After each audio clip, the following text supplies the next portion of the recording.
तो चलिए आज हम लोग देखते हैं खाता बही। तो सबसे पहला प्रश्न, खाता बही क्या है या खाता बही कहते किसे हैं? खाता बही व्यवसाय व व्यापारी की प्रधान या मुख्य बही है, जिसमें व्यापार में होने वाले सभी लेन देनों का संक्षिप्त व वर्गीकृत लेखा किया जाता है। इसमें प्रत्येक पक्ष से संबंधित एक निश्चित समय के लेन देन एक ही स्थान पर लिखे जाते हैं, जिसे उस पक्ष का खाता कहते हैं। ऐसा करने का उद्देश्य एक निश्चित समय में एक खाते से संबंधित लेन देनों की स्थिति की जानकारी प्राप्त करना है। संक्षेप में, खाता बही किसी दिए हुए समय से संबंधित व्यावसायिक लेन देनों का सारांश प्रस्तुत करती है। खाता बही में व्यापार से संबंधित प्रत्येक खाते को बारी बारी से खोला जाता है और उसका संक्षिप्त और वर्गीकृत लेखा किया जाता है। अब आइए देखते हैं खाता बही का महत्व और आवश्यकता। जर्नल में लेकर तिथिवार तथा बिना किसी वर्गीकरण के लिखे जाते हैं। इसलिए अगर हम किसी व्यक्ति विशेष या खाता विशेष की स्थिति की जानकारी प्राप्त करना चाहें तो इससे हम तुरंत जानकारी प्राप्त नहीं कर सकते। इसके लिए रोजनामचा के सभी पन्नों को उलट पुलट कर देखना होगा, इसमें समय भी नष्ट होगा। इस प्रकार सिर्फ जर्नल या सहायक पुस्तकों से व्यवसाय की संपत्तियों तथा दायित्वों, लाभ हानि आदि का पता लगाना कठिन होता है। यदि जर्नल में या सहायक पुस्तकों में की गई प्रविष्टियों का लेखा खाता बही में कर दिया जाए तो इसकी जानकारी सरलता एवं शीघ्रता से हो सकती है। यही कारण है कि खाता बही व्यावसायिक संस्थानों का अभिन्न अंग बन चुकी है। सामान्यतया होता क्या है, व्यवसाय में किसी भी व्यक्ति विशेष का खाता जो जर्नल में पूरे वर्ष भर लेन देन होता है और जर्नल में कहीं एक पेज पर, कहीं 3 पेज पर, कहीं 5, कहीं 6, ऐसे 8वें पेज पर उसकी एंट्री बनी होती है। तो हमको यदि मान लीजिए सोहन से ही रिलेटेड देखना है कि कितने उसके दायित्व हैं, कितने उसके देने के लिए बचे हुए हैं या कितने उससे हमको लेने हैं, तो इस प्रकार के प्रश्न का उत्तर अगर हम खाता बही बनाते हैं तो हम एक नज़र में ही देख करके आसानी से प्राप्त कर सकते हैं कि हमको सोहन को कितने रुपए देने हैं या उससे हमको कितने रुपए लेने हैं। यदि हम खाता बही नहीं बनाते हैं और हम जर्नल से ही इस चीज़ को जानना चाहें तो ये प्रक्रिया बहुत जटिल हो जाएगी। हम जर्नल में पूरे ट्रांजैक्शन को बारी बारी से देखेंगे और समझेंगे कि कहाँ हमको देना है और कहाँ हमको लेना है, तो ये प्रक्रिया जो है बहुत लंबी हो जाएगी, समय और श्रम की बर्बादी इसमें बहुत ज़्यादा हो जाएगी। तो इस स्थिति से, इस समस्या से बचने के लिए हम लोग जो है कि खाता बही बनाते हैं। अब अगला प्रश्न यह उठता है कि खतौनी किसे कहते हैं, व्हाट इज पोस्टिंग। तो आइए इस प्रश्न का उत्तर देखते हैं। खतौनी या खतियाना का अर्थ जब जर्नल या रोजनामचे में की गई प्रविष्टियों को लेजर या खाता बही में उतारा जाता है या हस्तांतरित किया जाता है तो इस प्रक्रिया को खतौनी या खतियाना कहा जाता है। संक्षेप में खाता बही में लेन देन को लिखा जाना खतौनी कहलाता है। अर्थात जब हम जर्नल में जो प्रविष्टि किए हुए हैं इसको एक जगह पर संक्षिप्त और व्यवस्थित रूप में जब लेखा करते हैं, उस व्यक्ति विशेष का खाता खोल करके उससे संबंधित सभी पक्षों को लिखते हैं, तो इस लिखने की प्रक्रिया को ही हम खतौनी या खतियाना या पोस्टिंग कहते हैं। अब मेरा अगला प्रश्न है, जर्नल से हम खतौनी में कैसे पोस्टिंग करें। तो खतौनी करने के लिए कुछ हमारे नियम हैं जिसको हम लोग बारी बारी से देखते हैं और उसको फिर करके समझते हैं। तो पहला नियम है, जर्नल में जितने खातों का नाम आया है उन सभी के लिए खाते खोलिए। अर्थात इसका मतलब है कि जर्नल एंट्री में हमने जितने भी व्यक्तियों का या संपत्तियों का या दायित्व का या देनदार का या कुछ भी आय व्यय से जो भी रिलेटेड हो, उनको जो हमने एंट्री की हुई है उनको हम बारी बारी से खाता बही में उनका एक खाता खोलेंगे और उससे संबंधित सभी लेन देनों को एक जगह पर वर्गीकृत करके लिखेंगे। दूसरा नियम है, खातों के नाम खाता बही के पृष्ठों के मध्य में बड़े और स्पष्ट अक्षरों में लिखिए। यहाँ पर आप देख रहे हैं एक कैश बही यानी रोकड़ बही का एक नमूना दिया हुआ है। तो यहाँ पर जो हमारा दूसरा नियम कह रहा था कि हम जो भी खाता खोलेंगे उसको हम खाते के मध्य में बड़े और स्पष्ट अक्षरों में लिखेंगे। तो हम जो भी खाता खोलेंगे उसको खाता बही के बीच में शीर्षक के रूप में अवश्य डालें। तीसरा नियम है, खाता बही के प्रारूप को बनाना। तो दोस्तों, हमको खाता बही बनाने के लिए पहले हमको खाते बही के प्रारूप को बनाना होगा और उसको समझना होगा। तो आइए चलिए देखते हैं खाता बही के प्रारूप को। यहाँ पर खाता बही का एक प्रारूप दिया हुआ है, जैसा कि आप देख पा रहे हैं। यहाँ पर यह है कैश अकाउंट यानी रोकड़ खाता, ये बीच में लिखा हुआ है और इसके बाद ऊपरी हिस्से में बाएं कोने में डेबिट साइड और दाहिने कोने में लिखा है क्रेडिट साइड। तो बायां पक्ष वाला भाग जो होगा वो ऋणी पक्ष होगा और दायां पक्ष वाला जो भाग होगा वो धनी पक्ष होगा। अब फॉर्मेट की बात करते हैं तो खाता बही में कुल 8 कॉलम होते हैं, यानी 1 2 3 4 5 6 7 8, ठीक है। 8 कॉलम होंगे और इसमें जो होगा 4 कॉलम जो होगा डेबिट साइड का और 4 कॉलम जो होगा वो क्रेडिट साइड का कहलाता है। जो 4 कॉलम शुरुआती डेबिट साइड में होंगे वही 4 कॉलम क्रेडिट साइड में भी होते हैं। जैसे पहला कॉलम है, देखिए यहाँ पर दिया हुआ है डेट। पहला कॉलम क्या है? डेट। तो हम डेट वाले कॉलम में डेट लिखेंगे, पार्टिकुलर वाले में हम विवरण लिखेंगे। फिर तीसरा कॉलम है जेएफ। जेएफ मीन्स होता है जर्नल फोलियो। जेएफ का पूरा नाम क्या है? Journal folio. इस जेएफ वाले कॉलम में हम जर्नल के पृष्ठ संख्या को लिखते हैं, यानी हम जिस भी ट्रांजैक्शन को खाता बही में लिख रहे हैं वो ट्रांजैक्शन जर्नल के किस पेज पर है। यदि वो 1 पेज पर है तो हम इसको यहाँ पर 1 लिख देंगे।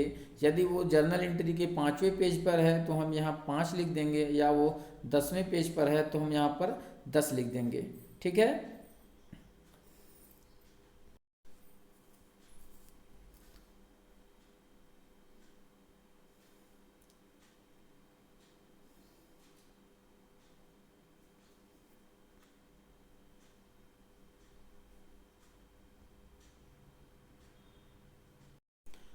चौथा रूल है, अब एक नाम से संबंधित सभी लेखों को एक ही जगह लिखिए।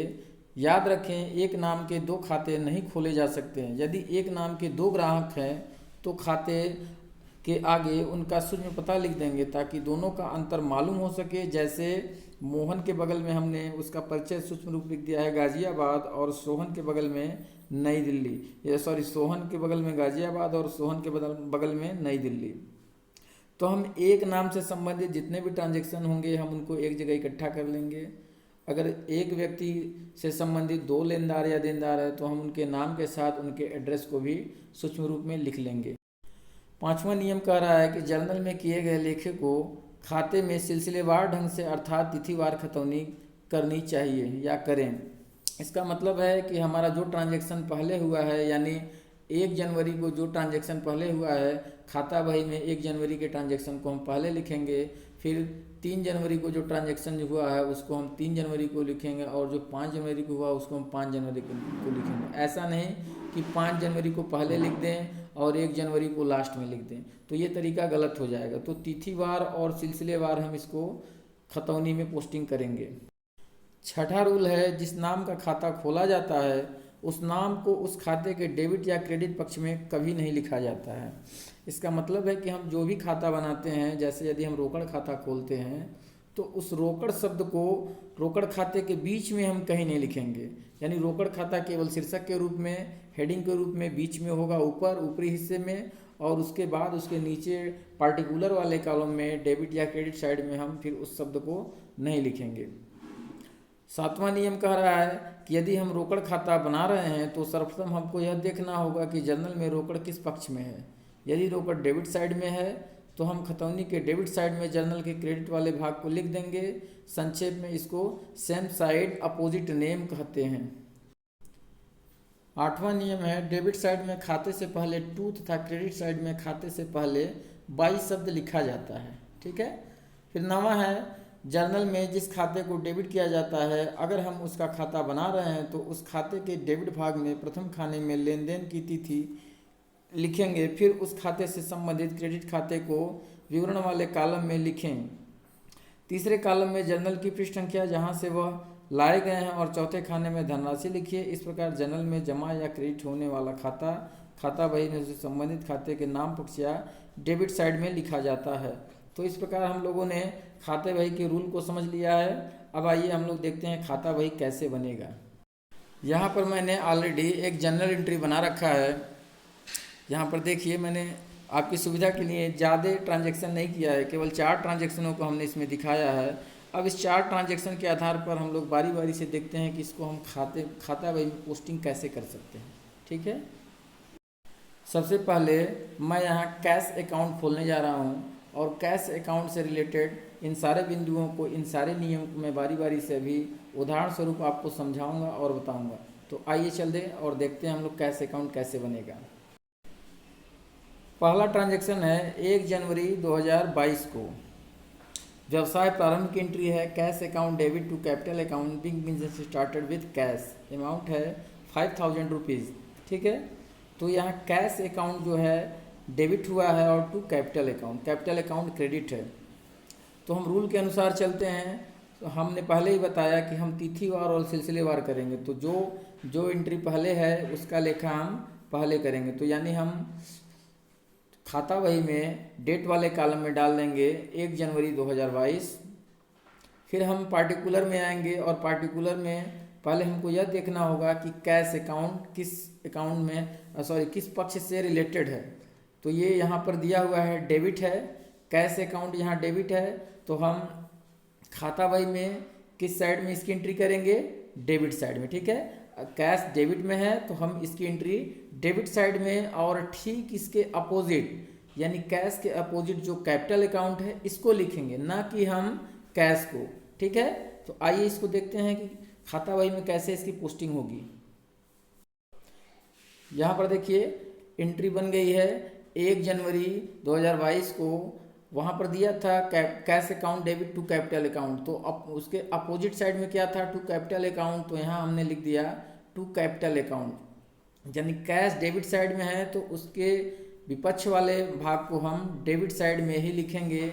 यहाँ हमने जर्नल फोलियो में 1 लिखा हुआ है, यानी ये जो 1 है वो जर्नल एंट्री जिस पेज पर की गई है उसकी पेज संख्या 1 है, इसलिए मैंने यहाँ आपके समझने के लिए 1 डाल दिया है। और धनराशि वाले कॉलम में वहाँ पे धनराशि थी 5000, तो हमने यहाँ पे डाल दिया 5000। ठीक है, इतना आपको आसानी से समझ में।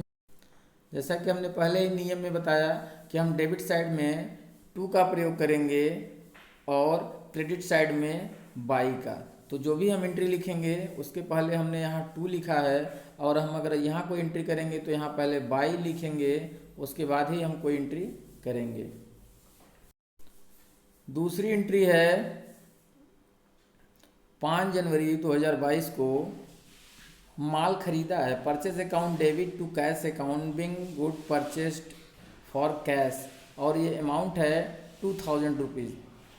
तो अब ये यहाँ हमको देखना होगा कि हम बना रहे हैं कैश अकाउंट, और यहाँ पे कैश अकाउंट जो है वो क्रेडिट है, टू कैश है। तो इसको हम खाता बही में किस साइड में लिखेंगे? क्रेडिट साइड में। ठीक है, और क्रेडिट साइड में इसके ठीक अपोजिट में क्या है? परचेज है। इसके ठीक अपोजिट में क्या है? परचेज है। तो हम परचेज को लिख देंगे वहाँ पे 2 साइड, यानी क्रेडिट साइड वाले में लिख देंगे बाई परचेजेज अकाउंट। ठीक है, समझ में आ गया? आइए अब इसको हम लोग वहीं पर देखते हैं। यहाँ पर देखिए मैंने उसकी एंट्री बना रखी है। तो 5 जनवरी को by purchases account ledger folio number 1, और अमाउंट है 2000 रुपीज़। ठीक है, अगर कैश क्रेडिट साइड में है तो हम खाता बही के क्रेडिट साइड में लिखेंगे, और यदि कैश डेबिट साइड में है तो हम खाता बही के डेबिट साइड में लिखेंगे। बस हमको ध्यान यह रखना है कि कैश अगर डेबिट में है तो हम डेबिट में लिखेंगे, और क्रेडिट में कैश है तो हम क्रेडिट में लिखेंगे। लेकिन हम कैश को न लिख करके कैश के जो ठीक अपोजिट वाली एंट्री होगी हम उसको यहाँ पर लिख देंगे।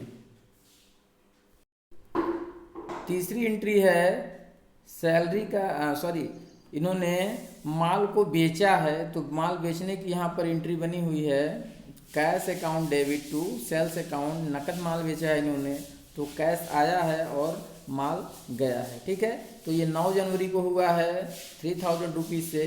तो हम कैश अकाउंट बना रहे हैं, और यहाँ पर हम पहले देख लें कि कैश जो है वो डेबिट साइड में है, तो इसकी जो एंट्री बनेगी वो डेबिट साइड में बनेगी।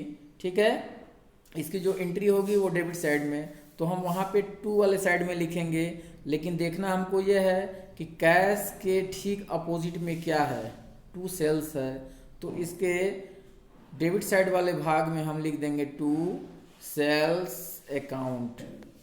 आइए इसको देखते हैं वहीं पे। यहाँ पे देखिए मैंने उसकी एंट्री बना रखी है, 9 जनवरी 2022 को है टू सेल्स अकाउंट। वहाँ पे कैश डेबिट साइड में था, इसलिए यहाँ पर आ गया है टू सेल्स अकाउंट। और अमाउंट इसका हम अमाउंट वाले कॉलम में डाल दिए हैं 3000 रुपीज़। बहुत ही आसान है, समझने में कहीं कोई दिक्कत नहीं होगा आपको। अब आइए अगली एंट्री देखते हैं। Salaries account debit to cash account, salaries account debit to cash account, ये आपका एंट्री है। अब इसके आधार पर हमको पोस्टिंग करनी है, अमाउंट है 200 रुपीज़। तो सबसे पहले हम क्या करेंगे, तिथि वाले कॉलम में हम तिथि डाल देंगे। उसके बाद हम देखेंगे कि कैश अकाउंट जो है वो खाते के डेबिट साइड में है कि क्रेडिट साइड में। तो यहाँ जो है कैश वो टू कैश यानी क्रेडिट है, तो क्रेडिट है, तो ये जो एंट्री बनेगी वो किस साइड में बनेगी, क्रेडिट साइड वाले कॉलम में। तो क्रेडिट साइड में हम लिखेंगे बाई, क्या लिखते हैं पहले, बाई, बाई लिख देंगे। बाई के बाद हमको यह देखना होगा कि कैश के अपोजिट में कौन सी एंट्री है, तो यहाँ कैश के अपोजिट में है सैलरीज अकाउंट, तो हम वहाँ पे क्या लिखेंगे, पार्टिकुलर वाले कॉलम में बाई सैलरीज अकाउंट, ठीक है, बाई सैलरीज अकाउंट, इसमें कहीं कोई दिक्कत नहीं होगा। और अमाउंट वाले कॉलम में हम अमाउंट लिख देंगे 200, ठीक है। तो आइए इसको वहाँ पे हम करके दिखाते हैं। यहाँ पर देखिए आखिरी एंट्री है 15 जनवरी 2022 को बाई सैलरीज अकाउंट और 200 रुपीज़ की। तो वहाँ पे जो था कैश जो था वो क्रेडिट साइड में था, इसलिए यहाँ पे एंट्री जो बन गई इसकी क्रेडिट साइड में, ठीक है। जर्नल एंट्री से खाता बही में पोस्टिंग करने के बाद हमको देखना होगा, फिर क्या करेंगे हम लास्ट में इसको, लास्ट में यहाँ पर हम ऐसे एक बेड़ी पाई खींच देंगे और यहाँ पे एक ऐसे खींचेंगे और इसका टोटल कर लेंगे। तो यहाँ कितना हो जाएगा 8000 और यहाँ भी हो जाएगा 2200, ठीक है। ऐसे हम इसको टोटल कर लेंगे। टोटल करने के बाद फिर टोटल यहाँ पे कर लेंगे, फिर इसके नीचे भी एक पाई ऐसे खींच देंगे। फिर आगे हम करते क्या हैं, फिर आगे इसको हम बैलेंस, इन दोनों का डिफरेंस निकालते हैं। यानी हमारा जो लेफ्ट साइड का बैलेंस है वो 8000 आ रहा है और जो राइट साइड का बैलेंस यानी क्रेडिट साइड का वो 2200 आ रहा है। तो दोनों का जो अंतर है वो 5000 और 800 है। तो जब भी हम बैलेंस शीट को बनाते हैं तो उनके डिफरेंस को निकालेंगे और उसके बाद उनके डिफरेंस को हम क्या करते हैं, नीचे जिधर साइड जिस साइड में बैलेंस कम होगा उधर रख करके दोनों को हम इक्वल कर लेते हैं। यहाँ पर देखिए मैंने बना रखा है, यहाँ पर देखिए दोनों का पहले मैंने टोटल कर लिया, यहाँ 8000 आया और यहाँ 2200, फिर मैंने दोनों का डिफरेंस निकाल लिया। यहाँ डिफरेंस कितना आ गया 5800, यानी 31 जनवरी को बाई बैलेंस सीडी उसी महीने की आखिरी तिथि को, यहाँ पर जो तिथि पड़ती है उसी महीने की आखिरी तिथि को बाई बैलेंस सीडी 5800 रुपीज़, यानी हमारा जो डेबिट साइड का बैलेंस है वो क्रेडिट साइड के बैलेंस से 5800 रुपीज़ अधिक है। तो फिर हमको क्या करना होगा, ये जो डिफरेंस वाला अमाउंट है उसको जिस साइड का अमाउंट कम है हम उस तरफ उसको रखते हैं और फिर टोटल करके दोनों को हम इक्वल कर लेते हैं, यानी दोनों साइड का बैलेंस हमारा टोटल इक्वल हो जाता है, यानी दोनों साइड का बैलेंस बराबर हो जाता है। इतना करने के बाद हम देखेंगे कि फिर जो बैलेंस हमारा बचता है यानी जो डिफरेंस वाला अमाउंट है उसको हम फिर अगले महीने की पहली तिथि को यानी प्रारंभिक शेष के रूप में 1 फरवरी 2022 को टू बैलेंस बीडी, अगले महीने की पहली तिथि को उस बैलेंस को हम फिर से यहाँ खाते में रख देते हैं, यानी 5800 जो हमारा बैलेंस है वो रोकड़ खाते का डेबिट बैलेंस है। और आप तो जानते ही होंगे कि रोकड़ खाते का हमेशा डेबिट बैलेंस ही होता है। यह बैलेंस सदैव डेबिट होता है या क्रेडिट कभी नहीं होता। तो जब भी आप कैश अकाउंट बनाएंगे तो हमेशा उसका डेबिट बैलेंस ही आएगा, इधर का बैलेंस हमेशा कम होगा। बैलेंस निकालते समय हम एक चीज़ को ध्यान में रखेंगे कि यदि डेबिट साइड का बैलेंस क्रेडिट साइड के बैलेंस से अधिक है, तब हम क्या करेंगे, उस अधिक वाले बैलेंस को हम यहाँ क्रेडिट साइड में रखेंगे और दोनों के टोटल को इक्वल कर लेंगे। तो डेबिट साइड का बैलेंस ज़्यादा होगा तो इसको हम ऋणी शेष बोलेंगे। यदि क्रेडिट साइड का बैलेंस ज़्यादा है तो ये जो डिफरेंस वाला अमाउंट होगा उसको हम यहाँ पर रखेंगे और इन दोनों को इक्वल करके फिर नीचे लिखेंगे और इसको हम बोलेंगे क्रेडिट बैलेंस। ठीक है, तो डेबिट साइड का पक्ष अगर अधिक है तो डेबिट बैलेंस होगा, अगर क्रेडिट साइड का पक्ष का अमाउंट अधिक है तो ये क्रेडिट पक्ष होगा। तो इस प्रकार खाता बही का हमारा जो कैश अकाउंट है वो बनकर तैयार है और इसका जो बैलेंस है 5,800 रुपये ये पूर्णतया तैयार है। अब हम इस बैलेंस को तलपट में या वित्तीय प्रलेखों में इस अमाउंट को ले जा करके उसको रख करके और हम आगे की अपनी कार्रवाई आसानी से कर सकते हैं। तो आप भी अगर नए हैं, अगर आपको खाता बही बनाने में कहीं कोई दिक्कत हो रही है, समस्या हो रही है, तो आप इस वीडियो को देख करके आसानी से समझ सकते हैं और आप बना सकते हैं। अगर अभी भी आपको पूरी वीडियो देखने के बाद कहीं कोई डाउट है, मन में कोई संशय है, तो आप मेरे दिए गए इस वीडियो के नीचे कमेंट बॉक्स में कमेंट टाइप करके आप अपने प्रश्न को आसानी से मुझसे पूछ सकते हैं। आज का वीडियो देखने के लिए आप सभी का बहुत बहुत धन्यवाद।